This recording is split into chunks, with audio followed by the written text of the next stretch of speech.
Lycanthropy, werewolves, werebears, kobolds, gators, houses. You can be anything you want. Lycanthropy in D&D 5e can be at worst make you temporarily lose control of your character, and at best buff your character by a ton. Welcome to Pack Tactics, where if you click this video, you are either a furry or you want to be a furry. Being a furry is actually super duper optimal in D&D 5e. Most of this video will be based on Pandaniel's Lycanthrope article on Tabletop Builds, which I'll link down below. Make sure to check it out because there's more details there. On page 207 in the Monster Manual, it says this: a character who becomes a lycanthrope retains his or her statistics except as specified by lycanthrope type.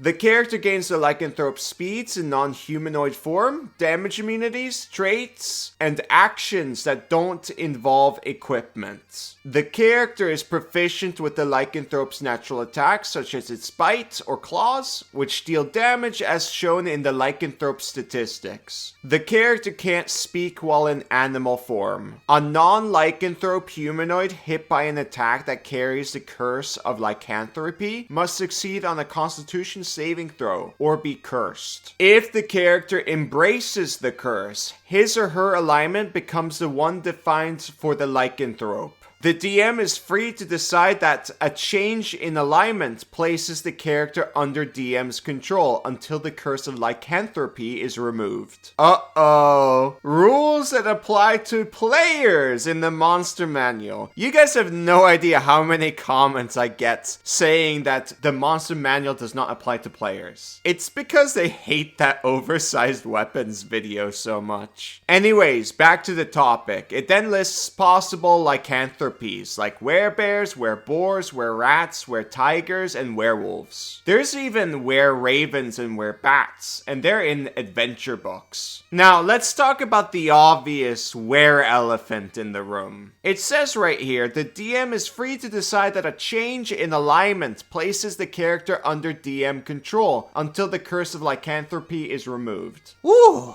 Kobold, that's scary! Yes, becoming a furry is pretty scary. You really don't want to be cursed by a lycanthropy that doesn't share your alignment. Of course, it is DM fiat how bad the consequences really are, but the book basically gives the DM free rein to specifically take away your character. This is a rule you would generally see in something like Call of Cthulhu 7e. I don't think a rule like this does well in 5e. It's not fun. Anyways, it can be a bit unclear what alignment is actually talked about. The rules are ambiguous in whether your alignment becomes that of the default lycanthropy stat block or that of the one that inflicted the curse upon you. Quote, if the character embraces the curse, his or her alignment becomes the one defined for the lycanthrope. However, in Van Richten's, the wereraven stat block was revised to not include a default alignment anymore. This to me seems to point to the idea that it's specifically the creature that curses you. That then gets a bit confusing if you get cursed in some other way that's not an attack. Like, for example, an item like Harken's Bite. Here's what it says. Upon donning or removing the necklace, whether you are attuned to it or not, you are afflicted with werewolf lycanthropy as detailed in the Monster Manual. I don't think there's a singular answer that solves both the issue of no default alignment exists for all lycanthropes, and there's not always a clear answer to what, quote, defined for the lycanthrope means. I think in general, you should look at the alignment of the creature that cursed you, and maybe for something like Harken's Bite, you should look at the defaults. This might seem very wordy for something that might not seem important, but I'll get to why it's important later in the video. Now that that's out of the way, what are the benefits for lycanthropy if you do share the alignment that is defined for the lycanthropy? Well, that of course depends on the specific were creature, but all of them get to shape change between three forms: animal, hybrid, and humanoid. Most of them get immunity to bludgeon, piercing, and slashing damage from non-magical attacks that aren't silvered. That is hands down the best feature they get, and that's really why you want lycanthropy. It's awesome. The wereravens, however, don't get the immunity. They instead get the regeneration traits. You also get the actions of the lycanthropy Lycanthrope that don't involve equipment. Again, it is a bit unclear, as there are, for example, multi-attack actions like the Werebears. They have 3 different multi-attack variants in one action. It does involve equipment though, like the Great Axe, so raw, it does seem like you don't get this. I would personally rule that you do get the parts from the multi-attack that doesn't involve equipment, especially because there are other Lycanthropes, like the Wereboar, which has a multi-attack that doesn't involve equipment, and is basically a better version of the Marshal's extra attack. As for which one is the strongest, I would definitely say the Werebats. They've got their immunities that I talked about before. They have flight, blind sight, and nimble escape feature. The downsides are that they are neutral evil and have sunlight sensitivity. Kobold! They're just like kobolds! Well, I mean, kind of. I wish I knew a Werebat that was lawful evil so I could become one. Anyways, if you do become a Werebat, you are required to drink a fresh pint of blood to avoid gaining levels of exhaustion. A mega pint of blood! No, not a mega pint. Anyways, whether this is good really depends on the party. If everything except for the blood is fine, you could bring up chickens and mules. Alternatively, there is the Wereravens with their flight, or another Lycanthrope with their immunities.